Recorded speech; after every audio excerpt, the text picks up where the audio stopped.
and welcome to Beads Jar. My name's Billy, and on today's tutorial I'm going to show you how to make this beautiful heart of stone necklace pendant.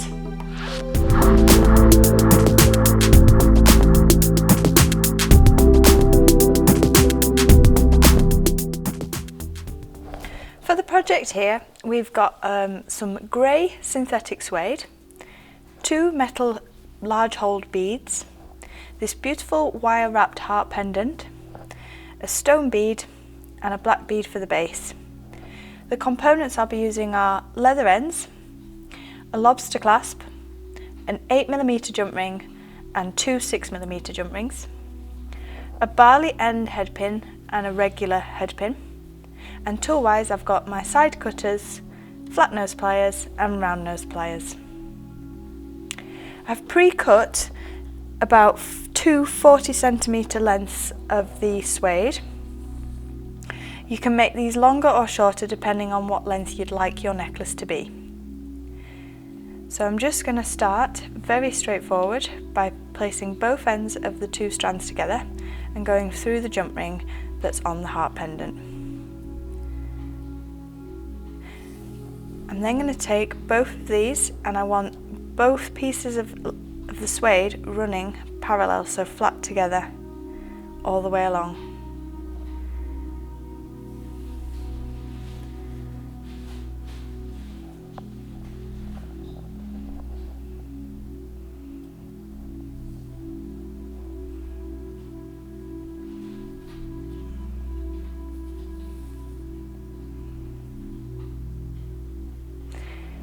I'm going to then take all 4 pieces and I'm going to thread them into one of these large holed metal beads. This is going to take a bit of persuasion, but if you're just patient you can generally tease that through, as it's quite squishy as a material to work with. So make sure all 4 ends come out.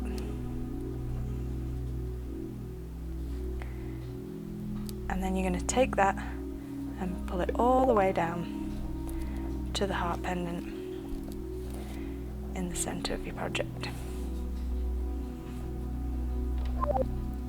So we now know that that's set exactly in the middle, and we're ready to add our drop from the heart. Take the barley head pin and you're going to thread the black bead onto the head pin. So it gives it this pretty finish at the end. And then we're going to make a loop with the top of the head pin. So for that you're going to require the round nose pliers.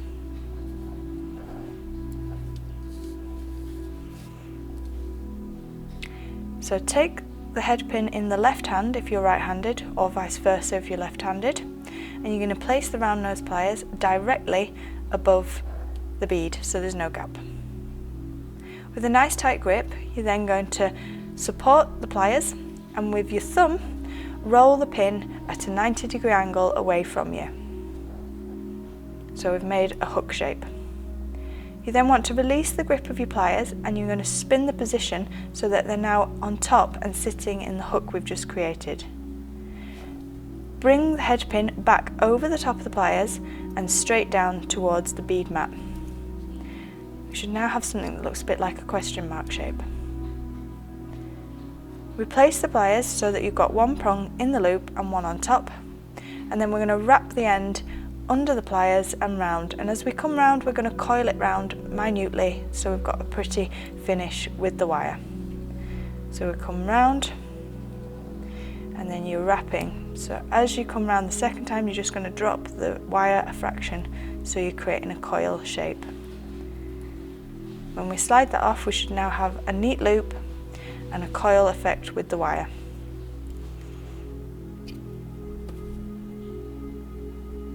Take the excess wire away, so I'm just going to pull that up a little and then use my side cutters and the smooth edge to get nice and close into the coil to remove the excess wire we no longer need. If you have a small lip on the wire, use your flat nose pliers to just fold that in. So that's the lowest part of our drop that we're going to create. Next I'm going to take the head pin, the plain head pin, and I'm just going to remove this. I'm using it because it's 3-inch, so I'm just going to take that end off. You could of course just use craft wire of a 0.8 gauge if you have that available.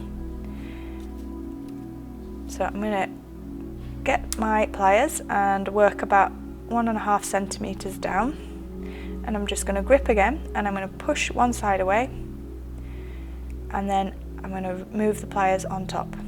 Bring that over, so I've got a hook shape, and now attach these two links together. So I'm popping that one inside, and then to wrap it I'm going to place my pliers across the loop, and I'm going to start pulling the head pin around.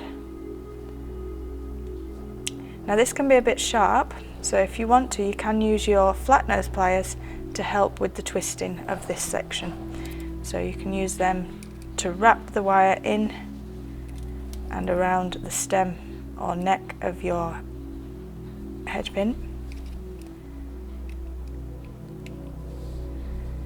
And as you can see, I'm folding that in, we don't want any sharp parts. So I've wrapped my coil and connected these two sections together, and now I'm going to add my stone bead onto the top of that. So I've got these two links connected. We're then going to place our pliers above the bead, like we did for the black one, and push the pin away from us. Reposition the pliers over the top of the pliers and then down. Remove your pliers, place them back into the loop, and then we wrap again.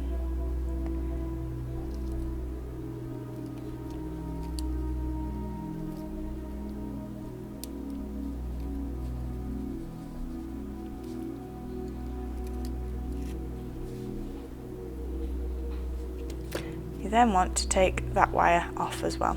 So use the smooth edge, and we're going to get nice and close and then just remove that excess wire. There's still a little bit of a lip, so I'm just going to use my flat nose again to just tease that in, making that all nice and neat.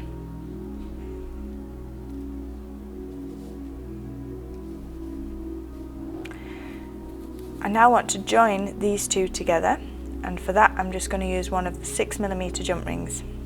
So I'm holding one side in my pliers, and I'm going to make sure the split of the jump ring is facing upwards.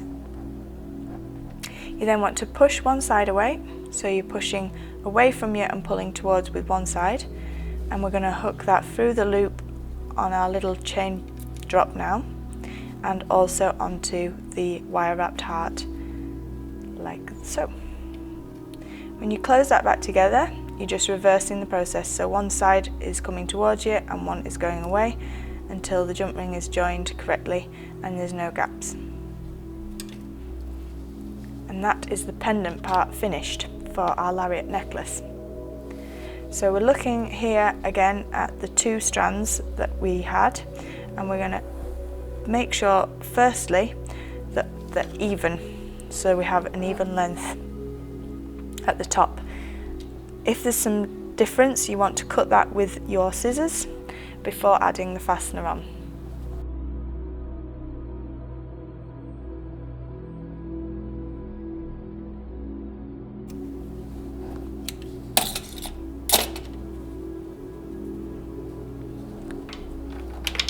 So separate the two that go together on either side, and again we just want to make sure they're sat parallel,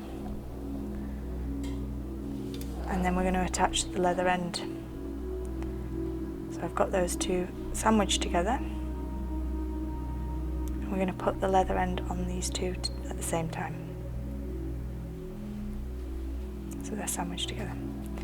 So you're going to take your leather end, we're going to place our suede inside. Avoid covering the loop because we need to attach our fastener to this.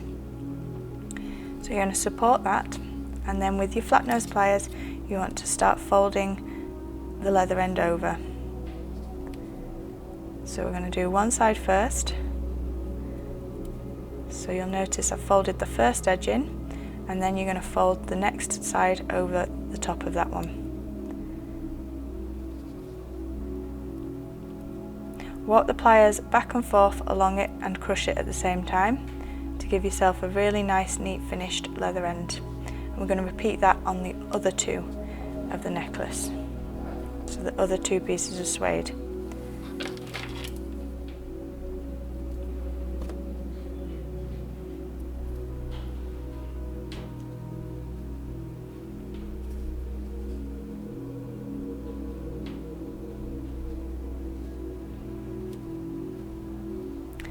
Again, I'm just going to check I've not covered the loop on the end of the leather end, and then with my flat nose pliers we're going to fold these edges in. So fold one side first, and then that makes the other side easier to get. And that's on really nice and securely now, that's not going to go anywhere. So we've got both of our ends secured on, and now we're ready to put the fastening on in place as well. On one side, now there isn't a front or back to the pendant, so it doesn't matter if we place this on a right hand side or a left hand side. So I'm just going to connect this because either hand can be used to place them on.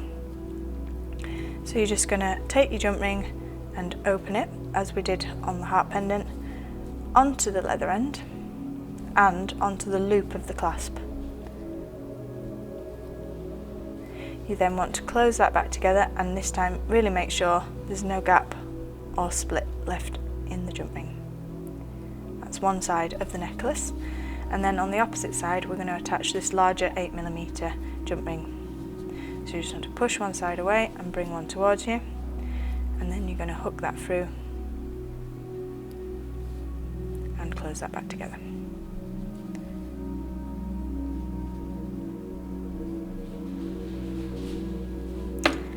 And then that is your fastener complete. And the necklace with your pendant at the base.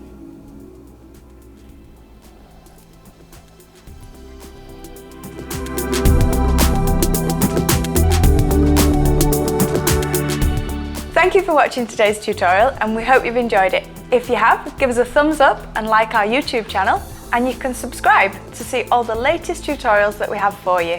Until then, bye!